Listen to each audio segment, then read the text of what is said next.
अभी बिहार में सबसे ज़्यादा पारा बढ़ा हुआ है राजनीतिक को लेके, जो कि अभी आज ही नीतीश कुमार जो कि बिहार के मुख्यमंत्री है उसने इस्तीफ़ा दे दिया है और संसद से बाहर निकलकर, विधानसभा से बाहर निकलकर उन्होंने कहा, सबको परिचय दिया कि हमने इस्तीफ़ा दे दिए हैं। और इस्तीफ़ा देने का कारण उन्होंने बताया कि जिस पार्टी से हम थे उसमें हमको मान या सम्मान मिलना चाहिए वो नहीं मिल रहा था। उसके बाद हम लोगों ने इंडिया अलायंस में भी 1.5 साल से जुड़े हुए थे, लेकिन उसमें भी हमको चाहिए जिसके लिए हम विधायक बने, उसके बाद मुख्यमंत्री बने, तो वो हमको फील नहीं मिल रहा है, इसलिए हम इस्तीफ़ा दे रहे हैं। तो उससे पूछा भी गया कि क्या आप फिर आज ही शपथ लेंगे मुख्यमंत्री के लिए, तो उसने कहा वो आप देख लीजिएगा, आप अभी रहते हैं ना यहाँ पर, मीडिया से बात करते हुए। तो उसी के बीच में हम लोग आज राजनीतिक चर्चा करने जा रहे हैं। हमारे पास आज हैं निजाम सर, जो कि जानना चाहेंगे कि नीतीश कुमार आखिर ये जो माहौल है कि आठ बार कम से कम वो मुख्यमंत्री बन चुके हैं, क्या कारण है, क्या है, वही बात करना चाहेंगे। नमस्कार दोस्तों, ये तो हर कोई जो है मीडिया के माध्यम से, जो घर में बैठे हैं वो भी और जो वहाँ स्पॉट में है, उससे बहुत अच्छी तरह से अंदाज़ा है कि बिहार की जो राजनीतिक है काफ़ी उठापटक है। और सबसे पहले हम बिहार की एक सरसरी नज़र से देख लेते हैं कि ये जो चुनाव हुआ था, विधानसभा चुनाव, ये कब हुआ था, कैसे हुआ था, किन किन पार्टियों के साथ जो है अलायंस हुआ था, गठबंधन हुआ था, और किन किन पार्टियों के द्वारा जो है सरकारें बनी और फिर टूटी गई और फिर बनी। तो ये जो चुनाव हुआ था अक्टूबर-नवंबर 2020 को, ये जो अभी जो सरकार चल रही थी इसका, और उसमें से जो है जो विधायकों की जीत के आए थे, जो पार्टी, थोड़ी सी डिटेल्स हम लोग जान लेते हैं। आरजेडी जो है 79 यानी 79, लालू यादव, तेजस्वी यादव जो कि उप मुख्यमंत्री थे बिहार के, उनकी पार्टी जीती थी। और जेडीयू जो कि नीतीश का पार्टी है, नीतीश का जो मुख्यमंत्री थे अभी, नीतीश जी का 45 विधायक थे। और बीजेपी का 78 यानी 78, कांग्रेस का 19, और हम का 4, मजलिस का 1, निर्दलीय का 1, अन्य का 1, भाकपा या माले कह लीजिए 12। तो इस तरह से जो है विधायक जो है चुन के आए थे, जीत के आए थे। और उनका जो टोटल विधानसभा का जो सीट है बिहार में वो 243 यानी 243 है। तो अगर कोई भी पार्टी 122 अगर जीत लेती है विधायक, तो लाजमी है कि उसका जो है राज्य, मतलब उसका जो सरकार बनती है। और इसी के तहत 2020 में जब चुनाव जीत के आए थे, जब ये इलेक्शन हुआ था, तो बीजेपी और जेडीयू ने जो है सरकार बनाई थी। और बीच में जो है उन दोनों के बीच जो अनबन हो गया, और अनबन होने के बाद फिर दोबारा जो है दूसरी पार्टियों के साथ, यानी आरजेडी के साथ जेडीयू ने, आरजेडी के साथ कांग्रेस के साथ, इस तरह मिलके जो है महागठबंधन के साथ मिलके एक पार्टी बनाई थी 2022 में। जब उनके साथ बीजेपी को जब छोड़ दिया, बीजेपी से अलग हो गए, उस वक्त उसने बोला था कि बीजेपी के साथ हम किसी भी हाल में जो है नहीं जाएंगे। तो ये तो अपना अपना जो पार्टियां होती है, जो नेता लोग होते हैं, उसका कॉल का, उसका ज़बान का, उसका बात का कोई भरोसा नहीं है। आप यहीं देख लीजिए कि जब हमारे झारखंड में ही जब बीजेपी और यहाँ पे जेएमएम और यहाँ पे एक बाबूलाल मरांडी ने जो अपनी पार्टी बनाई थी, क्या पार्टी का नाम था उसका? झारखंड विकास मोर्चा। झारखंड विकास मोर्चा, जेवीएम बोलते थे उसका, शॉर्ट में जेवीएम बोलते थे। तो बाबूलाल मरांडी ने कहा था कि हम जो है कुतुब मीनार से कूद के मर जाएंगे, लेकिन बीजेपी के साथ नहीं जाएंगे जी। कुछ ऐसा ही बोला था, जैसे कि हमें जानकारी है सूत्रों से और मीडिया में जो खबर चल रही थी। तो और आज देखिए बीजेपी का जो है सर्वे सर्वा है झारखंड में, बाबूलाल मरांडी जी। तो ये नेता लोग का जो है ना, बात का कोई मैंने विश्वास के लायक नहीं, कब क्या बोलेंगे और कब नहीं ये कहना मुश्किल है जी। और सर देखा जाता कि नीतीश कुमार ने भी यही बात दोहराई थी कि मर जाएंगे हम फांसी लगा के, या फिर भी हम उसके पास नहीं, बल मर जाना कबूल है लेकिन बीजेपी के पास जाना कबूल नहीं। और फिर जो हमारे गृह मंत्री है उसने भी कहा था कि हम किसी भी हालत में नीतीश कुमार को बीजेपी में नहीं लेंगे, और फिर ले रहे हैं। देखिए, तो इन लोगों का जो है ज़बान का कोई वैल्यू नहीं है, भाषा का मतलब इसके पे विश्वास इसलिए बोला जाता है ना कि नेताओं पर जो है विश्वास करना नहीं है। कब क्या बोलेगा, बोलेगा कुछ और करेगा कुछ। तो अभी हमने देखा मीडिया के जो आ रहा है वहाँ से, बिहार से लोगों का जो ओपिनियन हमने देखा, ये देखिए ये क्या बोल रहे हैं कि पलटू राम है। तो लोगों ने पूछा भाई पलटू राम क्यों, किसको आप बता रहे थे, वो लोग साफ साफ बोल रहे हैं कि हम लोग नीतीश को जो है ना पलटू राम बोल रहे हैं। यानी कब किधर पलटी मारेंगे कहना मुश्किल है। तो कहीं ना कहीं ये भी जो है अब चल रहा है मीडिया में आवाम के द्वारा, क्योंकि आवाम और लोगों में भी काफ़ी गुस्सा है। क्योंकि बार बार अगर कहीं पे उठा पटक होता है राजनीतिक में जी। तो आम जनता भी जो है उसमें डिस्टर्ब होता है। डिस्टर्ब क्या होता है, विकास को लेके जो काम चल रहा है उस पर भी बाधा है, विकास का जो कार्य होता है उसमें भी बाधा आती है जी। पहले एक कार्य चल रहा था एक तरीके से, कोई उसमें अधिकारी या जो मंत्री थे एक तरफ से सपोर्ट दे रहे थे। अब दूसरे जब मंत्री आएंगे तो हो सकता है उस पर दबाव डाल देंगे, उस पर रोक लगाएंगे। तो इस तरह से विकास में भी जो है बहुत कुछ आपको अड़चने आ जाती है जी। तो यही वजह है अब सोचना है आम जनता को कि ऐसे ऐसे लोग, कभी कभी हम देखते हैं कि एक चुनाव जो आपका सांसद हो या फिर जो विधायक हो चुनाव लड़ती है किसी पार्टी से, और जब जीत के आती है तो दूसरी पार्टी में चले जाती है। हालांकि उसका दल बदल कानून के तहत उसमें कार्रवाई का प्रावधान है जी। लेकिन चूंकि शक्ति का हमारे यहाँ जो कानून है इतना मतलब कोमल है कि वो लोग उसका फ़ायदा उठाते हैं। और जब तक विधायक रहते हैं, कभी कभी हम देखते हैं कि जब तक विधायक रहते हैं तब तक तो उस पर कार्रवाई ही नहीं होती है। और इसका कारण ये है कि जब वो सत्ता में रहते हैं तो उसका जो विधानसभा अध्यक्ष होता है उसके बाद बहुत सारा पावर होता है। तो और सर जैसे आपने कहा कि जैसे क्या बोले नीतीश कुमार का पार्टी जेडीयू का 45 विधायक है और आरजेडी का कितना है 79। तो सर कायदे से बनना चाहिए था लालू यादव को या उसके जो लड़का है उसको, तो यहाँ फिर विधायक बन जाते हैं नीतीश कुमार। तो ये तो बहुत बड़ा पॉलिटिक्स चल रहा है। और यहाँ ये भी देखा जाता है कि कई बार इसका चाहे जेडीयू का कितना भी कम विधायक हो लेकिन मुख्यमंत्री वही बनते हैं। तो यही तो खेला यही है कि अगर हम नहीं रहेंगे तो हम किसी को होने नहीं देंगे। इसी को बोला जाता है किंग मेकर।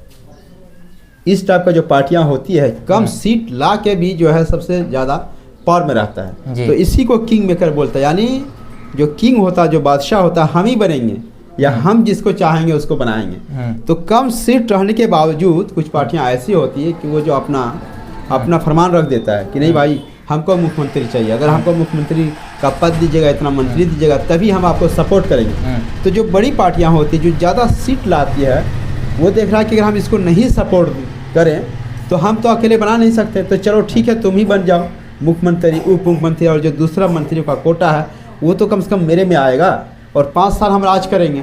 तो इन्हीं सब बातों को लेकर जो है ना इस तरह की जो है सिचुएशन आता है।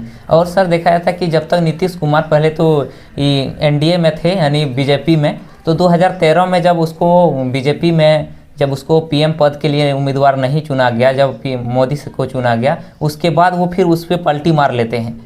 तो ये देखा जाता है कि वो जब उसको कुछ फ़ायदा नहीं मिलता है अपने में तो वो पलटी मार लेता है। इस पर आप क्या कहना चाहेंगे? ये बिल्कुल इस तरह से होता है। जब आया था उस समय, चूँकि नीतीश कुमार भी जो है एक प्रधानमंत्री का जो है चेहरा था, और उस समय जो है गुजरात के मुख्यमंत्री जो अभी हमारे प्राइम मिनिस्टर हैं नरेंद्र मोदी जी, उनके जब घोषणा हो गई तो इनको थोड़ा नाराज़गी लगी होगी, और इसीलिए जो है अपनी नाराज़गी को जाहिर करने के लिए जो है वहाँ से उनसे नाता तोड़ के जो है दूसरी पार्टियाँ अपनी पार्टी बना लेते हैं।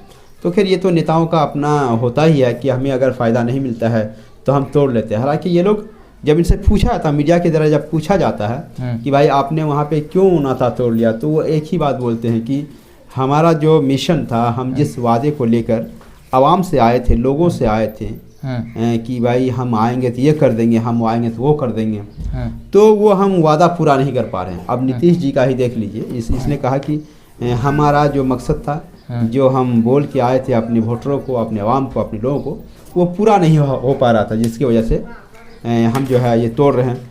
तो मुख्यमंत्री तो वही है, सर्वा तो वही है, सबसे बड़ा पावरफुल तो वही है। तो फिर कौन सी ऐसी बात थी जो नहीं कर पा रहे थे? तो ऐसी लगता नहीं है, हालांकि सूत्रों का कहना है कि जो ये लोग नेता होते हैं ये सिर्फ अपने फायदे देखते हैं।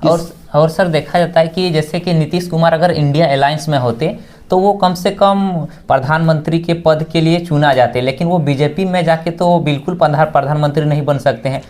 महागठबंधन का कुछ नेता भी तो यही बात बोल रहे हैं, महागठबंधन का जो नेता है वो लोग यही बोल रहे हैं कि अगर यहाँ अगर रहते तो हो सकता था कि ये प्रधानमंत्री का चेहरा होते आप, लेकिन वहाँ जाकर आपको क्या मिलेगा, ये तो वो लोग बोल ही रहे हैं। लेकिन सवाल वहाँ नहीं होता। देखो ये लोग का समीकरण बहुत दूर से चलता है।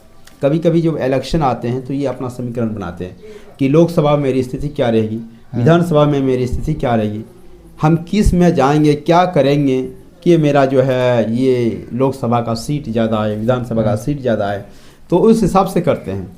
हालांकि अब यहाँ पे जो है आवाम को, जो लोग हैं, जो वोटर्स हैं, जो आम लोग हैं, उनको सोचने की ज़रूरत है कि इस तरह को जो बार बार अगर पलटी मारता है तो उसके साथ क्या करना चाहिए। जो खुद अपने ही वादे नहीं निभाते हैं तो दूसरे की वादे किए हुए क्या निभाएंगे।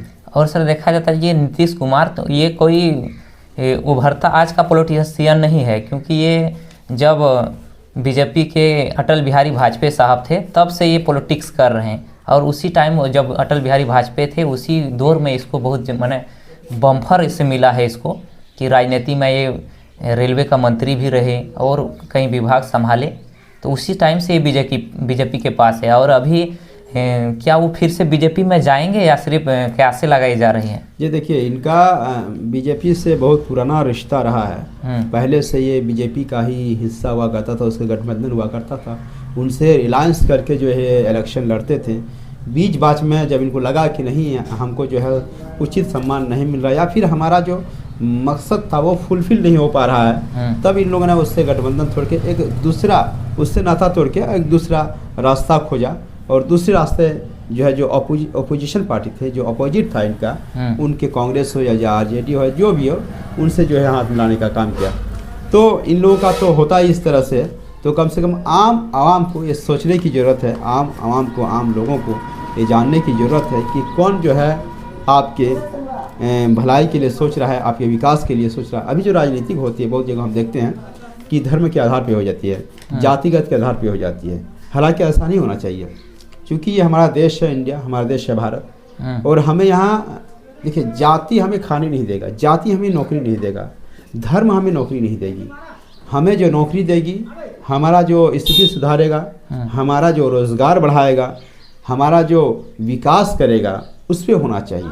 तो सर यही बात तो तेजस्वी यादव बार बार बोल रहे हैं और उसी के बेस पे वो राजनीतिक कर रहे हैं कि हम सिर्फ युवाओं को नौकरी देना चाह रहे हैं, फिर भी नीतीश वहाँ से अलग हो जाते हैं। तो क्या आपको लगता है कि नीतीश कुमार को फिर उस तरह वोट मिलेंगे?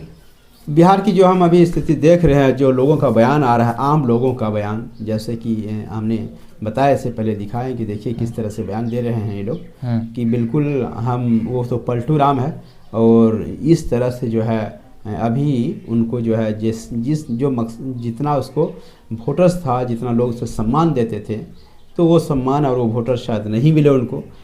जैसे कि हम देख रहे हैं मीडिया में चल भी रहा है इस तरह से, तो कहीं ना कहीं उसकी जो है इमेज है उस पर धब्बा तो लगा है, और साथ ही लोगों को भी इससे परेशानी हुई है, और लोग भी जो है गुस्से में है, लेकिन बोल नहीं पा रहे हैं, बोल के फ़ायदा भी नहीं है। हमको लगता है आने वाले समय में जब इलेक्शन आएगा, जब वोट आएगा, तो वोट की चोट शायद जनता नीतीश कुमार जी को दे, क्योंकि इस तरह वहाँ से खुल के आ रहा है। अभी फिर कल जैसे कि मंडे है, तो कल क्या फिर नीतीश कुमार बीजेपी के साथ मिलकर शपथ ले सकते हैं?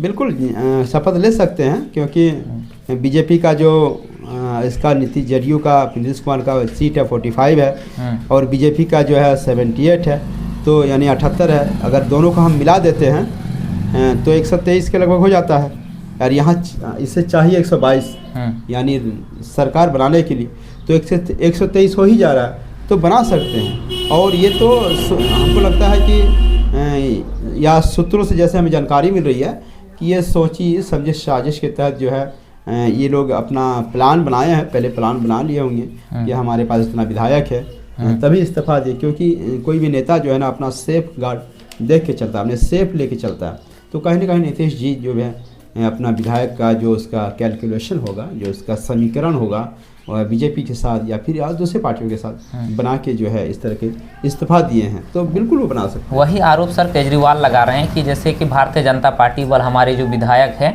उनको 22 विधायक को खरीदने की कोशिश 20-20 करोड़ रुपया देकर उन लोगों को खरीदने की कोशिश कर रहा था। तो वही क्या समीकरण यहाँ बिहार में भी लागू करते हैं? ये तो कहना मुश्किल है। अब क्या होता है और क्या नहीं हो रहा है, इल्ज़ाम तो लगाते ही हैं लगाने वाले, लेकिन हकीकत क्या है ये तो हमें भी नहीं पता। सूत्रों से ऐसे जानकारी मिलती है कि इस तरह का होते रहता है।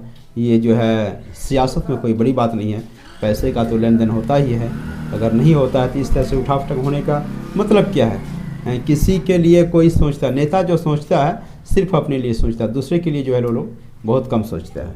तो अभी सबसे बड़ा सवाल यही बनता है कि कौन बनेंगे आखिर बिहार के मुख्यमंत्री, क्योंकि अभी मुख्यमंत्री पद के लिए नीतीश कुमार है या फिर इसमें फिर कोई बड़ा खेला हो सकता है। बिल्कुल, अगर कोई और इस तरह से, अगर जैसे तेजस्वी यादव भी अभी बोल रहे हैं कि अभी खेला बिहार में होना बाकी है ना, तो हो सकता है उसके भी माइंड में कुछ हो, या फिर ललन सिंह का जो विधायक है शायद उसकी तरफ से भी कुछ इनपुट आ रहा है सूत्रों के हवाले से। तो अगर वहीं कहीं अगर उसके यहाँ से टूटते हैं तो अगर बिल्कुल खेला होने का भी संभावना है। राजनीति में कहा नहीं जा सकता कब क्या होगा, किसके साथ होगा, कहाँ होगा, कैसे होगा, किसी के साथ भी कहना मुश्किल है जब तक कि ये शपथ नहीं ले लेते हैं। हमारे चैनल में कि क्या आपके पास यही बड़ा सवाल है कि क्या आगे मुख्यमंत्री नीतीश कुमार रहेंगे या फिर इसमें फिर कोई खेला होने वाला है?